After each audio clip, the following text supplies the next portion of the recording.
Je vous avais parlé d'un conte sur les croyances dans une précédente vidéo et du coup je voudrais vous le lire en fait. Il est tiré du livre d'Idriss Shah, Le Moi dominant. C'est un livre assez impressionnant de par son contenu d'ailleurs, comme tous les livres d'Idriss Shah. Et qui est sur l'ego en fait. On appelle dans la tradition soufie plutôt le moi dominant. Donc, pourquoi devrais-je changer maintenant? Il était une fois un marchand qui avait acheté une paire de chaussures. Il les chaussa jusqu'à ce qu'elles fussent usées jusqu'à la corde. Mais comme il les trouvait confortables, il les fit rapiécer et les porta jusqu'à ce que même les pièces fussent en lambeaux. Des pièces furent alors rapportées sur les pièces, et les avares et ceux qui ne se donnaient pas la peine de penser approuvèrent son esprit d'économie. Mais les chaussures étaient incommodes. Leur aspect était répugnant. Elles soulevaient la poussière du sol. Quand on se plaignait de la poussière que soulevaient ses pas, il répondait « Si la poussière n'était pas là, les chaussures ne la soulèveraient pas. Allez donc à la mairie vous plaindre de l'état des rues. » Les chaussures faisaient grand bruit quand le marchand descendait la rue principale de son pas pesant. Mais la majorité de ses concitoyens s'y étaient habitués. Les autres étant en minorité, ils durent bon gré mal gré le supporter. Ainsi, puisqu'il se trouvait assez de gens pour louer la prudence avec laquelle il usait de son argent, et tout autant pour s'habituer de bonne grâce à son pouvoir de nuisance, ce que les autres pensaient n'avait aucune importance. L'affaire était entendue. Les chaussures du marchand devaient rester en l'état. Vérité si universellement reconnue qu'il aurait fallu un événement extraordinaire pour que l'on décidât de réexaminer l'affaire. Un jour, cet événement commença d'arriver. Le marchand avait acheté de beaux verres à bas prix et comptait les revendre avec un énorme bénéfice. Pour fêter sa bonne fortune, il décida d'aller au hammam s'offrir un somptueux bain de vapeur. Pendant qu'il était dans le bain, l'idée lui vint d'utiliser une partie de l'argent de la vente des verres pour s'acheter une paire de chaussures neuves. Il la chassa aussitôt, se disant « Elles feront bien l'affaire encore un moment ». Mais pour une raison quelconque, l'idée continua de lui trotter par la tête, et d'une façon ou d'une autre, sembla avoir agi sur son pensée, sur les chaussures et même les verres, et sur bien d'autres choses encore, comme nous allons le voir. En quittant le hammam, il enfila automatiquement une paire de luxueux chaussons et partit avec.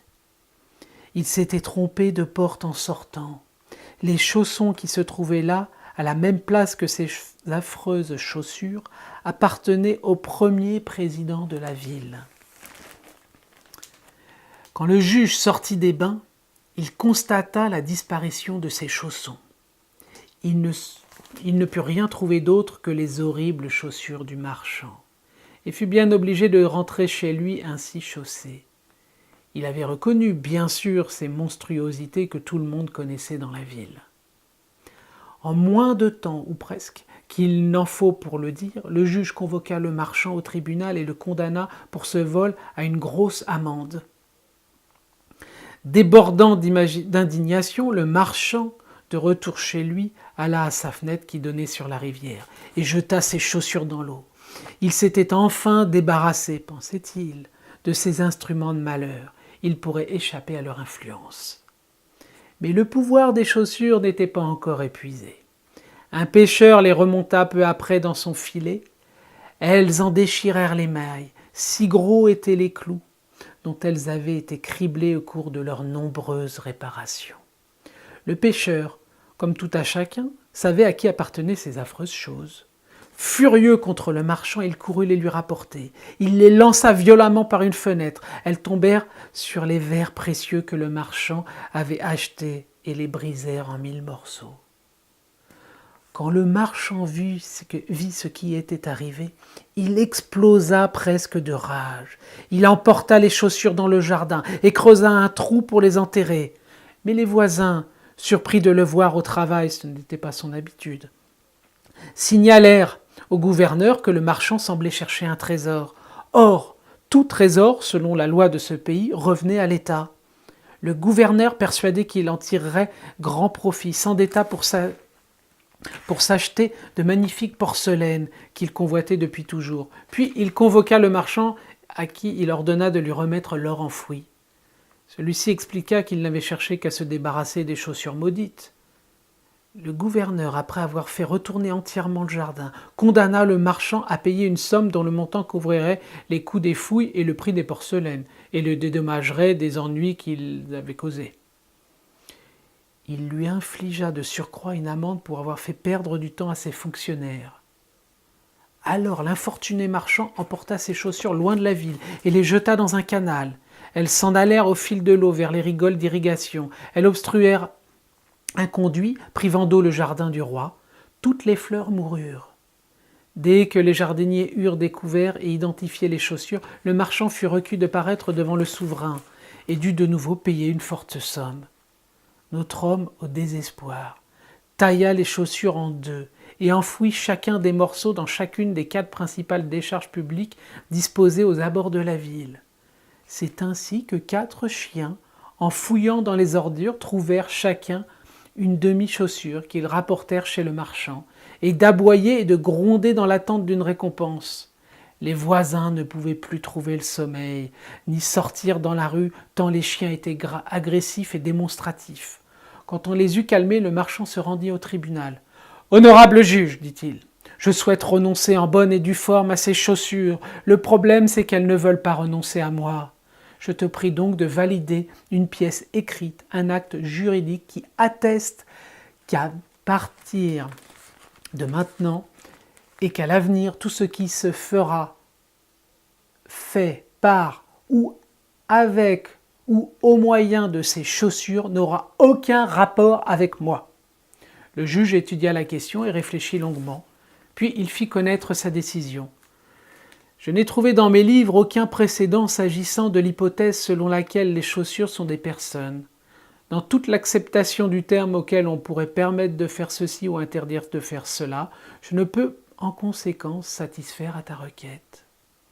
Curieusement, dès que le marchand eut acheté une nouvelle paire de chaussures, y était allé les pieds nus. Il n'eut plus de mésaventure. Cela est bien sûr la réponse à la question « Pourquoi devrais-je changer mes idées, mes habitudes, mes pensées maintenant ?»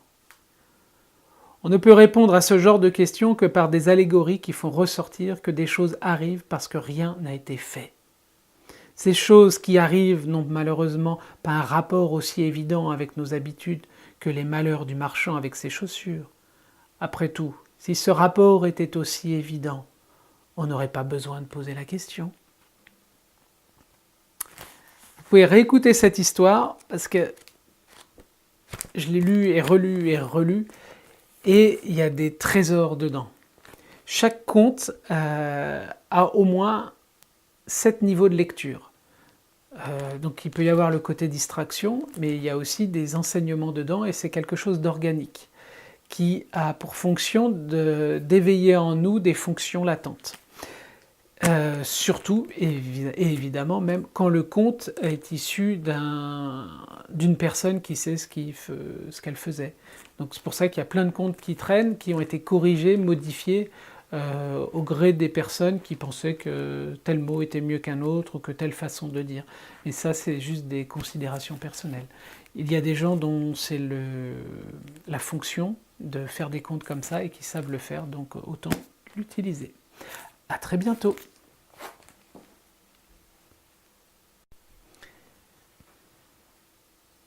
Ah oui, posez-vous la question de quelles sont les croyances que j'ai aujourd'hui et qui m'empêchent d'être beaucoup plus en contact avec ma joie, avec qui j'ai envie d'être, et ce qui m'empêche de me déployer dans ma propre vie. Vous pouvez écrire soit dans les commentaires par exemple des réponses et à partir de là je pourrais voir qu'est-ce qu'il pourrait être utile de faire comme travail de manière à pouvoir vous rapprocher de plus en plus de cet axe qui est en vous. Voilà, à bientôt.